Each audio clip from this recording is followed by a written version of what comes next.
सितंबर का महीना था। काली अंधेरी रात थी। धीरे धीरे से हवा की ठंडी लहरें आ रही थी। आकाश में बिजली चमक रही थी। रामू चाचा अपने घर से दूर अपने खेत में खाट पे सोए हुए थे। उनका खेत गांव के तालाब के पास था। बारिश के कारण पूरा तालाब भर गया था और खेत में घास भी ज्यादा हो गई थी। उसके कारण अंधेरे में यह सब ज्यादा डरावना लग रहा था। उस तालाब के किनारे आम के 6-7 बड़े बड़े पेड़ थी। आम के पेड़ की डालियों की आवाज भी काफी डरावना लगता था। अचानक खेत में बंधी हुई भैंसों ने चिल्लाना शुरू कर दिया। रामू चाचा को पता ही नहीं चल रहा थी कि आखिर यह भैंसें ऐसा क्यों कर रही है। उन्हें लगा कि शायद ठंडी के कारण यह भैंसें ऐसा कर रही होगी। इसीलिए रामू चाचा के खेत में चिमनी जलाई।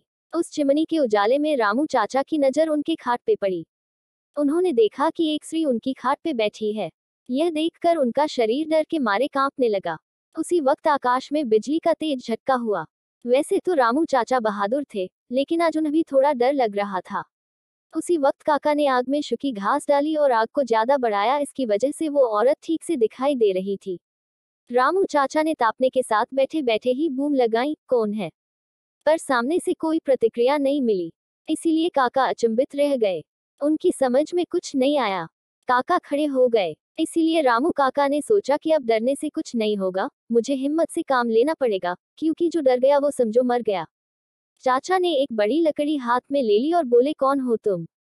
तुम्हें क्या लगता है कि मैं तुमसे डर गया हूँ? लेकिन सच तो यही था कि चाचा अंदर से पूरी तरह से डर के मरे कांपने लगे थे।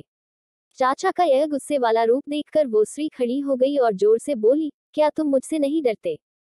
चाचा ने हिम्मत की और बोले, यहाँ से चली जाओ वरना यह लाठी से मार मार के तेरा सिर फोड़ दूंगा। इतना ही बोलता रामू चाचा ने लाठी उठाए और उसी वक्त उस औरत ने आवाज उठाई, अब तू मुझे मेरे ही घर से बाहर निकालेगा? यहाँ पर तो मेरा बचपन गुजरा है। यह मेरा ही घर है, मैं यहाँ सालों से रह रही हूँ। यह सुनकर चाचा का डर और गुस्सा दोनों ही शांत हो गए।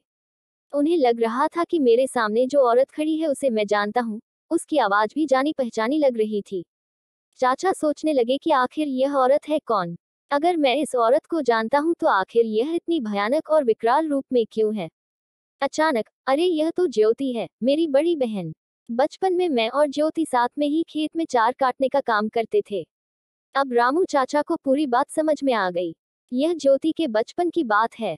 जब ज्योति 14 साल की थी तब इसी खेत में गांव के कुछ बच्चों के साथ खेल रही थी। दूसरे बच्चों की तरह ज्योति भी पेड़ पर चढ़कर एक डाल से दूसरे में डाल पर छलांग लगा रही थी। अचानक ज्योति जिस डाल पर बैठी थी वह डाल टूट गई और ज्योति मुंह के बल नीचे गिर गई। यह देखकर सारे बच्चे डर के मारे चिल्लाने लगे।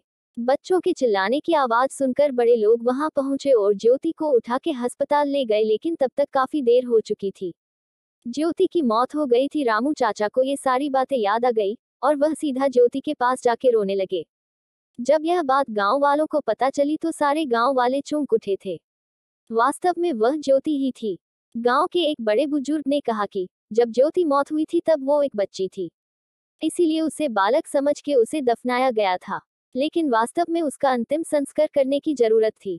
इसीलिए ज्योति की आत्मा आज तक भटक रही है। रामू चाचा ने तुरंत ही ज्योति को जहां दफनाया गया था वहां से उसे निकाला। किसकी भी हिम्मत नहीं हो रही थी कि कोई उसके पास भी जा सके।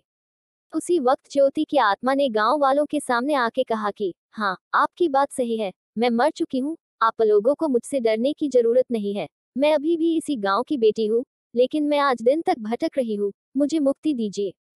बाद में रामू चाचा ने ज्योति के शव का अग्नि संस्कार किया और उसकी आत्मा को शांति दिलाई। आप लोगों को यह कहानी कैसी लगी? कृपया कमेंट करके जरूर बताएं।